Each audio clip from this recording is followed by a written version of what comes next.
Team affairs move with lightning speed to an extent that even if you try, you won't be able to grasp all of them in a short period of time. That's why we are here. It's Catch-Up Show to make sure that you don't miss any of those stories, any of those news, any of those tabloids and gossips. We ensure that we bring them together on a Monday so that you can know what has been happening on the previous week. My name is Lloyd on Catch-Up Show.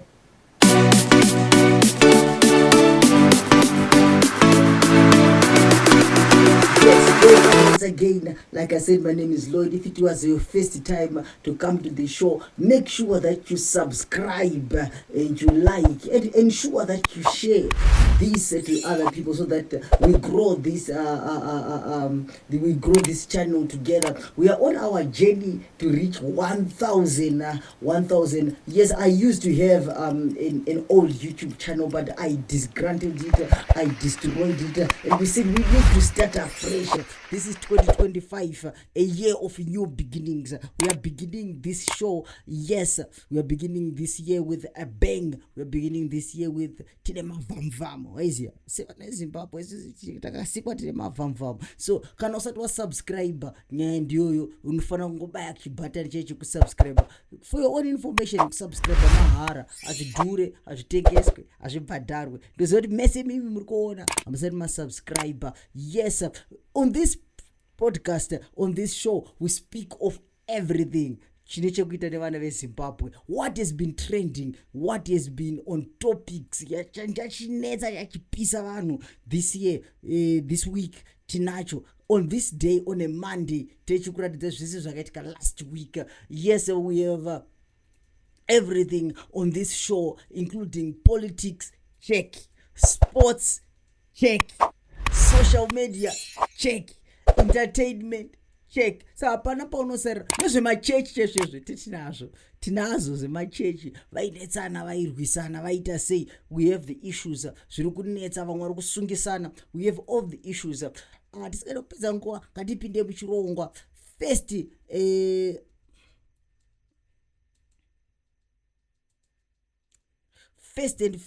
topinda totangira kusports. Unoziva nhau dzekuZimbabwe dzinotangira kakune dzimwe nhau dzizopedzera nesports. Isusu panapa tinotanga nesport ndio yatotanga nayo. Yes, in sports the Warriors of Zimbabwe drew 2-2 with Benin. It was an interesting match because vakawanda vaitaura vachiti madedza knowledge musona akapera kudhara nyika yeZimbabwe haina zvainokwanisa kuita. But that match brought us a lot of hope because the Warriors of Zimbabwe managed to come back from a 2-goal deficient vakasvika pakudrowa game iro 2-2. Well done to Marshall Munetsi, Captain Fantastic, Captain of the Day. Vakakwanisa kukanda 2 magobhora. Marshall Munetsi, well done to Marshall Munetsi, Captain Fantastic, Captain of Zimbabwe, the Vice Captain, but who was the Dianga Kabirira Chikwata Zwairi, Ari Captain. Yes, of course, we know the Captain of Zimbabwe is Marvelous Nakamba, but Marshall Munetsi, akaratizoti, this is the reason why ndichitambira kuchando. Yes, kune vasina kumuona video rake ndori apo. Moses Mabhida Stadium, spectacular as it is, not quite full. Treat is Benin's second of the afternoon. Lifted forwards, it's Zamora again, and there is the deficit halved. Marshall Munetsi, the captain, leads by example and possibly leads his side back into this game. Yes, that is Marshall Munetsi achikanda gobhora rakanetsa. Yes, Marshall Munetsi managed to score and represent the Warriors. Now the Warriors have just drew 1-0 with Benin. Benin yangeri pamusoro pegroup iri joined together with 7 points nenyika yeSouth Africa. But Zimbabwe yakangoti aiwa isikuzviziva zvekuti hamusi kuroveka.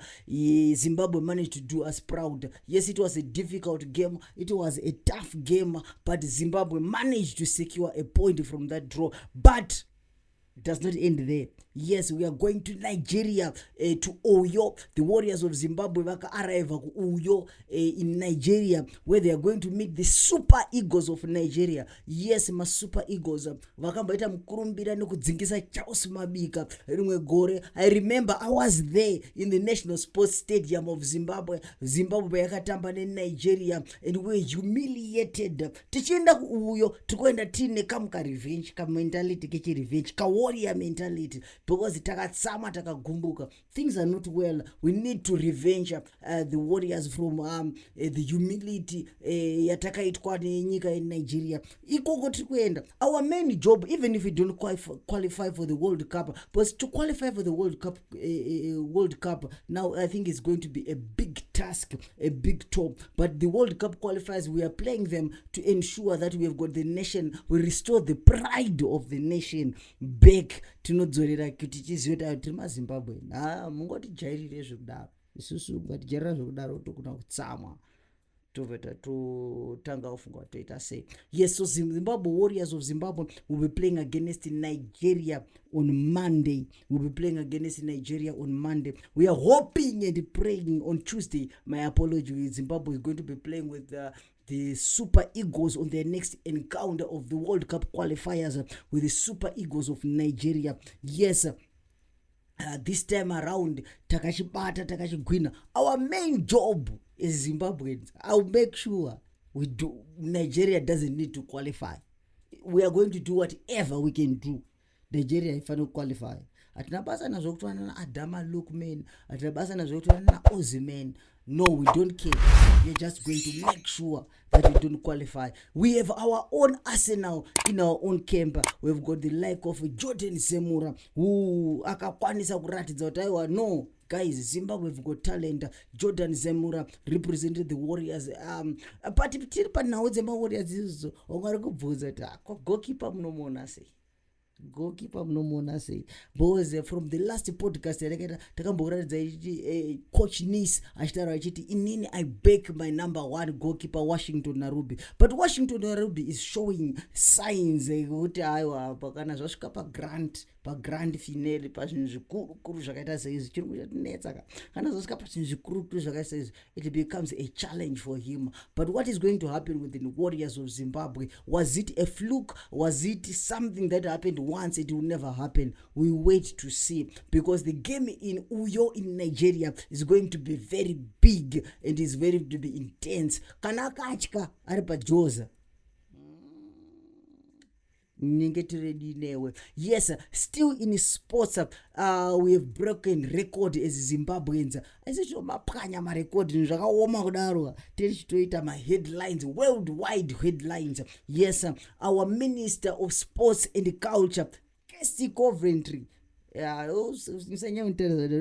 lot of people are not happy with Kesty Coventry, because ever since Kesty Coventry akashuka panyanga as a Minister of Sports and Culture, things has not been rosy, especially considering sports. I'm not talking about culture. Yes, she doesn't know anything about the Zimbabwean culture, but let's talk about the sport. Things are not okay. Yes, Zimbabwe was banned by FIFA under her watch. Zimbabwe is not playing, doesn't have grounds to play the soccer matches under her watch. As we speak now, we are playing away in South Africa as home ground. This shows that the development or whoever is planning whatever, they are not representing well enough. I personally don't respect Kesty Coventry in terms of representing your own nation, but on a shade of light. Yes, Kesty Coventry has been named the new Olympics box. Yeah, it comes as a surprise. But not the Olympics box, atitaraka Olympics weku Africa. Ma Olympics actually is Kesty Coventry, the president of the Olympics committee, the such garo, the chairwoman, ndiye akatsikirira ma Olympics. Hakuna chinotaura ma Olympics akasasaina chikaitwa. Kesty Coventry ndiye ari kurira as we speak. Yes, Kesty Coventry managed to make the nation proud as she won this prestigious position as akawina unoza zvine mitsindo zvine mutsindo zvekuti vanhu vari kutovhunduka, vanhu vachiri kuto Zimbabwe ndi vasati vanhu vatokutanga kugoogle kuti Zimbabwe yachinowanikwa ku. Yes, Kirsty Coventry, congratulations to Kirsty Coventry for representing our nation and Africa as a whole, because Kirsty Coventry ndiakakwanisa kuita the first. Kirsty Coventry managed to become the first female president of the Olympics committee. Number 1. Number 2, ndiakakwanisa kuita the first president of the Olympic Committee coming from Africa. Congratulations, Kirsty Coventry. You are breaking records. But also remember that you've got a nation that you needed to save. Yes, papo tiri pamwe chete papo. Yes, Kirsty Coventry anoenda nacho. Yes, achikwanisa kuita tactic wake achita skill dzake. Yes, still in sports. Yes, the Zimbabwe Premier League, the Castle Lager Premier League of Zimbabwe is commenced. Yakatanga game week number 4. Tikuona mabhora ari kurohwa. Timu dzakaita sana Scotland FC, timu dzemari. Yes, timu dzine mari dzinoratidza kuti dzakapa munhu wese. KuScotland hakuna nofamba netsoka, vese vakapiwa mota one by one. Yes, we have seen that Scotland FC is doing well. Yes, we have seen that Moors FC is doing well. We still keep a keen eye on the Premier League of Zimbabwe. What is really going on? It seems like Zimbabwe soccer is coming back to its prime days when represented Sifas Chimedza, the green machine of Zimbabwe, the dynamos in Gwena Clive Mwale. Yes, we pray and hope that things are going to work okay, that our partners and sponsors will come and rejuvenate the Warriors of Zimbabwe. I used to play soccer myself. I know Coach Chihore Academy remembers me as the youngest player to be the captain of Division 2. Yes, that was my own history. We know what we talk about soccer. Yes, tichifambira nechirongwa, we move on to politics. Yes, isusu tinotaura zvese apa tatosiya. We speak about everything. Politics, what has been happening in the week in Zimbabwe on politics. Yes, Mudara Geza akangosiya akahenga vanhu achiti tikudzoka nesignal, tikudzoka. Mudara Geza vavati nya, disappear. Guess what? Akazongobudikira this time around tambonzwa kuti Mudara Geza ari kutsvagwa, is a wanted person. Mudara Geza, unoziva kuti what is confusing me is we've got a journalist anonzi Mudara B. Yes, Mudara B, Mhlanga. Yes, Blessed Mhlanga. He was arrested. Because anonzi akaita interview munhu ari kutsvagwa nehurumende. Vapapira zvapo masvondo mairi matatu, Mudara Geza vazongobudikira. Guess what? Akarwa camouflage. Yes, Mudara Geza akazobudikira rwa camouflage. Atizoita ngari kupi. But what I know is you cannot joke ne camouflage in Zimbabwe if you are not related to it. Ask me. I know what I'm talking about. I've got experience with these things. You cannot just wear uniform in Zimbabwe. Akabudikira akarwa camouflage in Zimbabwe from head to top. Gatimboti Mudara Geza is not part of the militia. Camouflage akaiwana kupi. Ipapo he was claiming a lot of things. Achitaura chiti Mnangagwa, he knows where I am. Angorina chiti magatsi kuyazontora. I think pari panopisa zvokuti apasvikike zvokumhanya. Zvokuti kana president waMnangagwa rotovhunduka tomutorera papi. Yes, Mudara Geza just appeared vachita press conference vakarwa regalia yemilitia. Zviri kusauda regalia yemilitia. Yes, I think mabaz vakarwa regalia yemilitia apa flag yeZimbabwe iri paside vachipa zvavo press conference vachidedzera kuti musi wa 31 March munhu wese mustreet titakananga mustreet musi wa 31 March tikitei atechita toi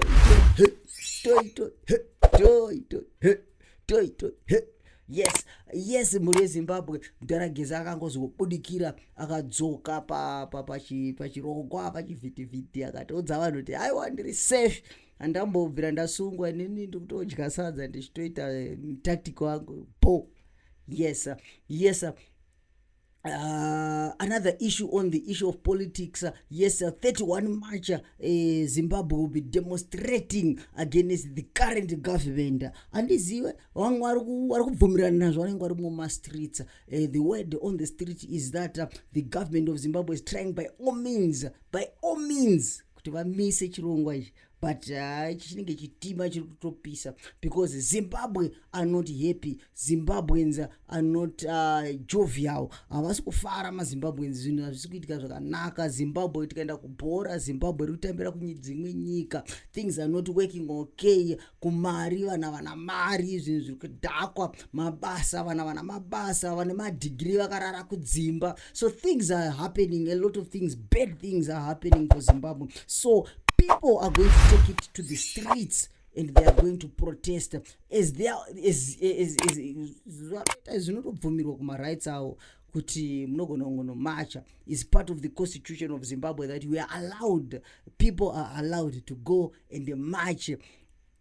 Tichiri papolitics ipapo zvapindirwa kuguta reBulawayo. You know, in Bulawayo things are always quiet, but zvakapindirwa kuguta reBulawayo. Yes, comrade anonzi Matibela vavangobudikira. Mr. Matibela is just not a nobody. Asi munhu wekuti akangobudikira, asi munhu wekuti ndiani chichichi. For your own information, those who doesn't know Mr. Matibela is the chairman of the War Veterans Association of Zimbabwe. Yes, and is also a member of the ZANU-PF, the ruling party. Yes, so Mr. Matibela vakazongobudikira waize vaita press conference zvinhu zvanetsa vakazongobudikira rimwe timu rakatanga kungovhiringidza zvinhu zvaida kuitika but vazobudikira papage reZimai reality TV vachinyasotsanangura kuti aiwa toda kuti Mnangagwa wepasi.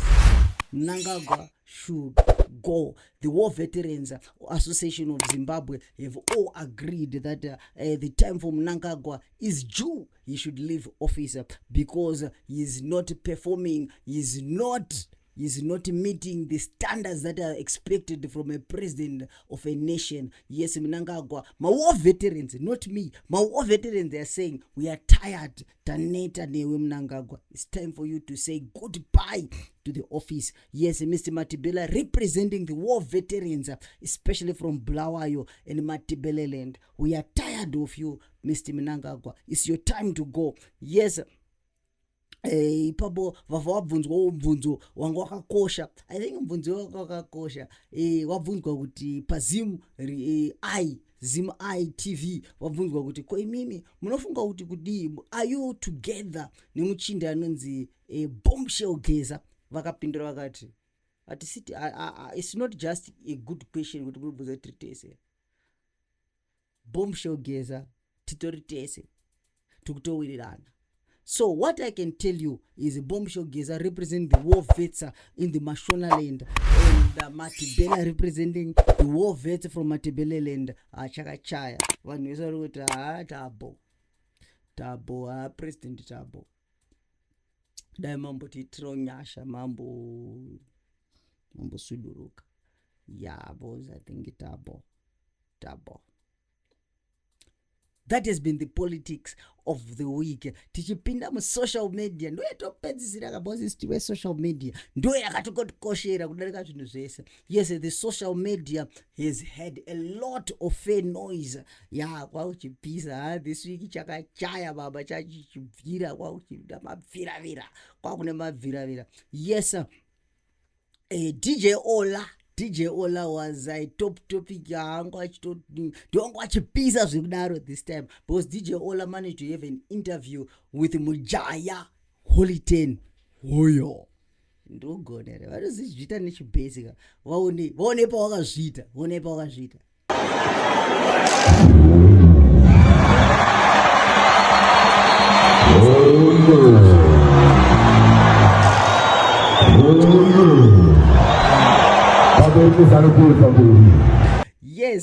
Yes, Holton has managed to do it again. Tinomuzemkomune ma-controversies vamwe vanoti anokurirwa nekudhakwa musomboti unomurova wazingaite vamwe ndo vari kuti anoti Holton madrugs anomanyanya handizive. These are accusations. This is something that I don't have evidence of, and inini ndingotaurawo as people say it. Musandiro nema chirungu chachinonetsa futi kuendesa nakukoti nandamari boys yangu, but ndingoti Holton akavhura hombe. Ngatimunzwi achitaura personally, ndikataura moti ndiloid unonyepa uyu Holton. Good books with any of the mothers of my children. Are you serious? Both of them. You're not in good books? I am not. With my Jew right now? Why? I don't have to come and start telling anything. But in those chocolate and the Could you not in good books? I don't talk to those women. But they are your my women. Yeah. They are my hoes. Including Yes, Holton parutara mashoka aya akutaura mukadzi wake waatobva kumbamudzidzira muregesi ndiyo akutaura kuti these are all hoes. I think Holton kutaura chokwadi tofanira kumbosvika panguva senyika yekuti timunamatire timuzire tsitsi. I believe Holton is lost. Kana ari madrugs, I believe Holton is overdoing it because iswa zvitorwe munaribo akataurira nenziwa mukadzi wane mwana wako mukadzi ari padheni pako kutaura zvinhu zvakadai izvi tinonetsana mudzimba, but maybe someone needs to speak to Holton, but that won't be me. It's obvious handisimbori nini ndogona kutaura naye ndandigona kutaura naHolton, but someone has to talk to Holton. Hanogumira ipapo kaHolton pa podcast akavhura hombe. Holton akavha edzera futi ndozati akaguma panopisa. Ngatimuzwe achitaura ega. Not only futi mudiwa manje vakazovhura chibhegi chavo kandaradza makondomu. Baba inene andimbo kunyeperi wangu izvi ndozvoendera kukoti wangu ndakapinda mayubet enjo muchechi meme vaindiradza futi nemakondomu. Uyu ndi Holton aitaura mashoko ake. I think mujaya, I think asi right. This is my conclusion. I know Zimbabwean, we love Holton with the talent that he has in terms of music, but someone needs to help him. Ndozvandofunga apa nemunhu anofanira kungomubatsira Holton kuti mujaya uri kudarikira kupfuririra kana riri doro aita kuita shoma bozi akazobuda achiti aiwa takadhakwa kupodcast kwekwe, but culture love vhavharo achisonga achiti kana munhu akadhakwa ndopandara chikwadi. This is culture love. Munantaura chokwadi akadhakwa aiwa akaweta sopa chete zadhakwa. Yes, still on the social media. So taita pa social media ndopatagara tiri ndopane main news. Yes, say weekday Chivhayo, the moving ATM, the talking ATM. Vane mari zvokuti pangofamba pese kungotaura nawo zvakanaka chechi ATM chobudisa mari. Yes, say weekday vakanonorora vapedza kunorora vakomana vakabva vanopa mari yarurwa iyoyo. Zimbabwe. Yeah, sewikideo vakadorora vapedza kurora mari yavakaroora iyo yabiwa. Boys vesadaro, but sewikideo vapererwe vakabva vadedzera kuti aiwa vanhu vakaba mari ndoda kubhadhara bozi mari kunzi yakabiwa $70,000 US. Yes, sewikideo vakaroora ne$70,000 US. Zvikanzi ndini munhu mari yakabiwa iyo vakabva vatobudisa mari yakareba kuti inini ndokupai $100,000. Munhu anongagona kutsvaga kuti mbavha dzakaba ndiani. Sewikideo munongogona kungoregedza kuti mungodzosera natezvara mari yamakaroora yakabiwa yacho munogona kungovapa mosiyana nazvo mofanira mari inobuda here mari aibude zvekudaro. But Sekuneo, yes, he managed to make a very enticing wedding. Yakauya na Japraiser. Una Japraiser atanga achasvikirwa achiimba ari pa stage trying to please Sekuneo. Yeah, it was a good wedding. yes ipapo tiri panhau yamukomana wemujaya yes mukomana wemujaya holiday akavharwa nemalawsuit akarohwa nemalawsuit izvozvi akatsvairwa nelawsuit yekwa mudiwa bhosi akabuda achitaura nhau dzamudiwa dzikataurwa ipapo mudiwa anoenda kuchechi nemakondom anenge nemakondom wasati vanopendwa kuti amen glory mudiwa anenge atori nemakondom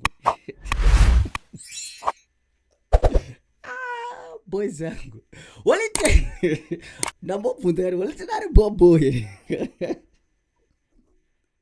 hanzi mudiwa anenge atori nemakondomu nepfuti muchechi momo vanhu vachiparidza but this is very troubling because pamavideos andogara ndichiona I always see mudiwa ari paside paProphet Hubert Angel. Maybe this is the security vanenge vachinyatsoprotecta pfuti dzedzishanda uri protecta munhu wamwari kuti togonango minamato yedu gonasatadza kusvika maybe havatrust minamato yavo kuti inokwanisa kuvachengetedza they just need kuti vange vane kamwe kapfutiso kumakondo maybe protection for this mudiwa is part of security is protecting your prophet mudiwa akabuda yanzani mujaya akabuda achitaura kuti yes aiwa nitori maV11 vanogona kutomusuwa ndirabasa nazo but nyaya iripo ndekuti ndo mhombwe number 1 ndo mashuka only 10 munogona kufunga kuti ndakuwedzera kaLloyd on catch up kuti muchinda ari kuwedzera nyaya but ngatinzwei zvakataurwa nemukomana nemujaya in regard to Prophet Hubert Angel. ndo mhombwe Hubert Angel do you have proof? I do. What proof do you have? I do. Team rangu rezeroziva bro. Semunhu anongoone now dzazichitika in the week. This is the program catch up. Tungokubatanidzai unoona kuti svondo rinora rakadzvanya, svondo rinora rakazarirwa, svondo rinora rakazara nenews. Yes. Zvinoperera ipapo ka. Tinoziva kuti 2 weeks ago kwakaitwa prophetic cup clash. Prophet Makandiwa pakachallenge maprofeti ese achiti amuone. Wese anozvita anoona, uyaone chiri mumwe mangu. Tikaona kwakaenda maprofeti akawanda, vamwe n'anga, vamwe vangu vakaitozora zvinhu chividhio chacho chinonyadzisa. Vaone wakaenda kuprofeti vaone varapa vaone. Anyone who feels that they've been cheated, there's been a trickery that has been unleashed on them. Are you all satisfied that the exercise was done fairly? All right. Ndo vanhu vakanga vaenda kwaProphet Makandiwa claiming that they see. Yes. Saka takazoitawo mubvunzo bhozi inini kunokwanda kugara kuSouth Africa. Kune mumwe muchinda anozvita anoona. Tozita muprofita wepasi pemvura.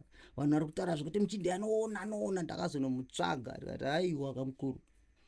Mungoramba muchinzi nevanhu munoona mimi. Kana muchiona timbokubvunza timbokuita interview. So I did an interview. This is a podcast that is coming on Monday at 6 o'clock. Make sure that you subscribe. Make sure that you are online. And make sure that munoitsvaga. Mukuru wevo vakati kavabvunza bhozi vanozviti prophet zvisveni vanopinda mapostori vachiti inini ndinoona handina ngoenda ikoko chete nekuti ndakamweya unonditendera kuenda but inini ndinoona.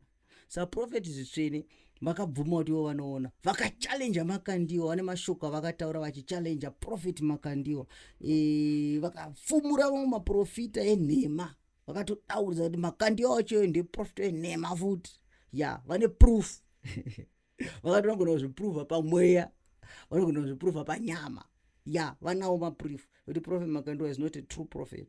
Vanongopedzera pana Prophet Makandiwa vakavhura hombe but handisi kukuudzai hombe dzavakavhura on this podcast. That's another show that you need to watch. The video is already recorded, it's already pending pa YouTube. Rakangomira tiri drop icho chiri kupisa Monday na 6 o'clock.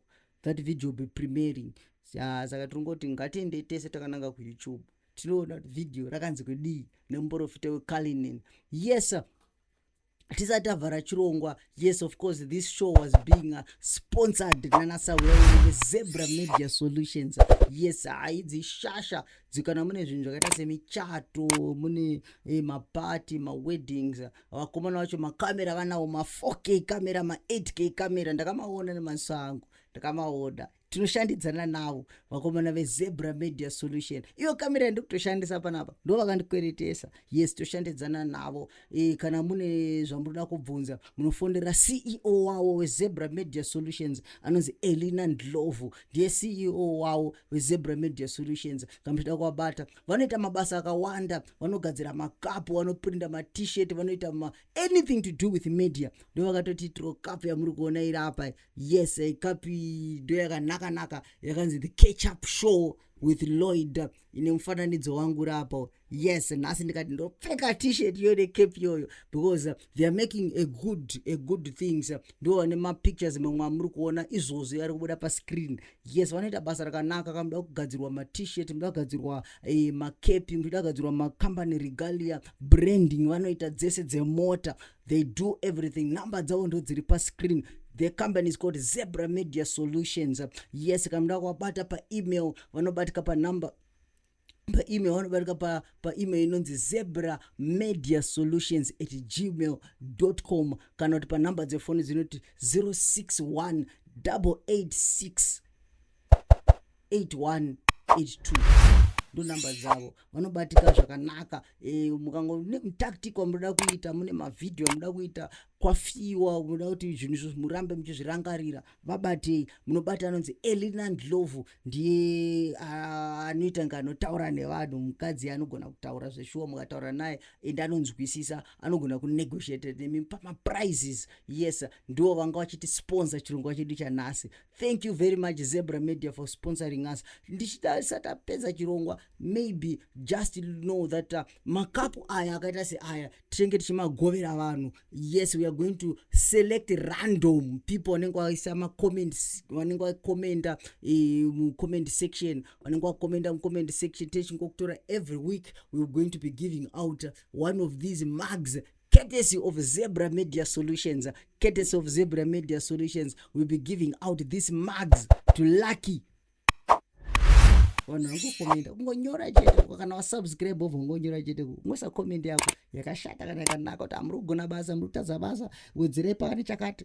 Every week we'll be choosing one person to walk away with a nice mug, and tiri pa the same spirit, patichasvika 500 views, we are going to give a t-shirt, a mug, a cap to 5 lucky winners. Yes, vanenge vangonyora chete mucomment section, tichigara chichita izvozvi mangwana manheru pate tiri chirongwa chedu, pate tiri online, we are going to be announcing a winner of the previous week. Since we are having a catch-up show, tichikuudzai kuti ndiani akawina, ndiani akatora mukombe, ndiani akawana kapu. Isi tokusendera kapu yako wherever you are, whether uri kuZimbabwe, Malawi, Botswana, tinokusendera kapu yako. We send you mug, tinokusendera yakanyorwa kuti the catch-up show.